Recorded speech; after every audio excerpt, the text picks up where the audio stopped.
Hi everyone, this is part 2 and I'm standing next to the Oncidium Heaven Sent and it smells so strong, but I love it.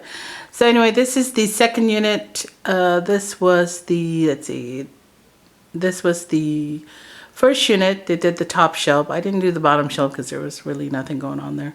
This is the second unit on the top shelf. I'll see if I can do something on the bottom too, just a really quick one. So let's get close to these babies. So I think you guys remember that one. That's the Catasetum Louise Clark crossed with Downer Weiss, and that was the one with the dark flowers, which is one of the ones that came up first when this one started to grow. The two in the front right here, they're just growing. They're pseudobulb right now. Nothing a whole lot. The leaves are quite tall, so not, I'm thinking that these are going to be the one for the winter bloom. And right next to them, so this is the Latoria Dendrobium by Locolari. For a while there, it didn't really do anything, and I was really kind of afraid that I wasn't giving it what it needs, but all of a sudden it threw this off, and it's been growing tremendously. And then I don't know if you can see another one right there, and that's also taken off. So I'm happy to say that it's liking my environment. Also, I'm keeping a lot of these in these round vase, and then I put those water gel, and I seems to like that. And this is, and I have the tag somewhere, it's a DTPS K, is it Charmer KB Zenu? Anyway, I'll post a name. And this one, this is one of the first orchid I had purchased at Trader Joe's. This was, it had another leaf right here about the same size as this one, and it bloomed for the longest time. No scent that I could remember. And also it grew these, and then all of a sudden it started to go downhill, so to speak. It was just not, as soon as the flower were done, it was downhill, and it got small and small. Roots were dying, and I was just really devastated by it. As you can see right there, there is a tiny leaf. There was another one right here, but that one, I would say a couple of weeks after it started to look like that little leaf, and then all of a sudden it just dried up and fell off. And so I decided to put it all in complete sphagnum, and then I put it in this little round vase and some water gel, and this leaf took off, shiny, pretty, starting to grow, starting to come back to life. And this is the latest one. I don't see a new leaf in there, so I'm hoping that it's still working on this one. I hope that's what it's doing right now. Right back there are the two Oncidium Twinkle Fantasy, and both of them do have 2 spikes each.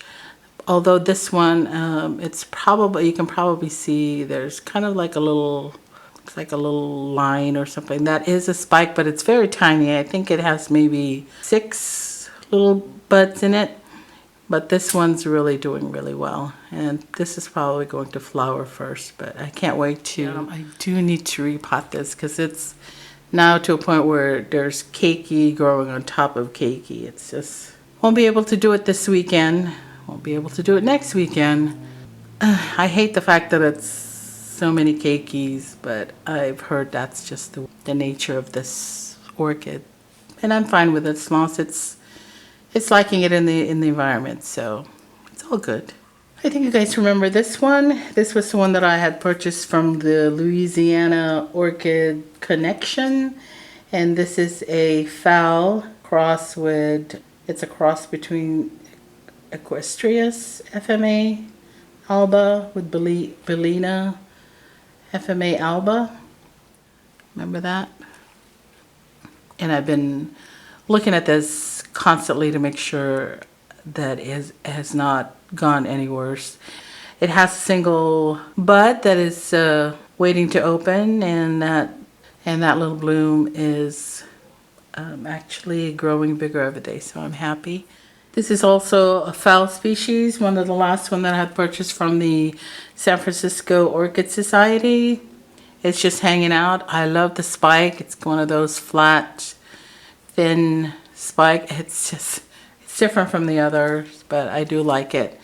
I also have a couple of Catasetum. They're just starting to take off and now are getting regular watering, so I just have them placed up there. So what you're looking at right now is this one, the Encyclia boricana crossed with Encyclia bractescens, and it is doing really well. It's got 2 new growth, and actually these showed up while these grew while it was still in spike. There's 3 more growth on the other side, not as big as these 2, but they are definitely in the running. I think that's pretty much on that shelf. Most of the one down here on this middle shelf, they're pretty much all no ID type. This one right here was another Trader Joe's purchase, and I believe it is classified probably as a Dendrobium thal. I think it had the pink purplish flowers. Nothing going on. It's got a new growth, but I don't see any spike or even a sign of a spike. Next to it is another Oncidium no ID. It's got a lot of growth. It's got maybe 3 or 4 new baby, I guess I would call them. Like this would be, let's see, this would be a new growth. The pseudobulb hasn't take its form yet, but it's got a lot of roots, got a lot on the other side too, so I'm just kind of letting them do their thing here. So I think you guys remember this one. This was a phal that came from my husband's co-worker. Had 2 keikis, separated the keikis, and one of the keikis bloom, and this thing has been blooming for the longest time, so really happy about that. Right back there, there's one there, and there's one there, and there's another one right there. Those are just no ID phals that I either got at the florist or somebody gave me. I think that's about it. The lower shelf are just orchids that are in need of a little TLC, kind of in the intensive care units. Let me end this part 2 here, and I hope that you guys have a great weekend, and I'll see you in your next video, and have a great one. Bye!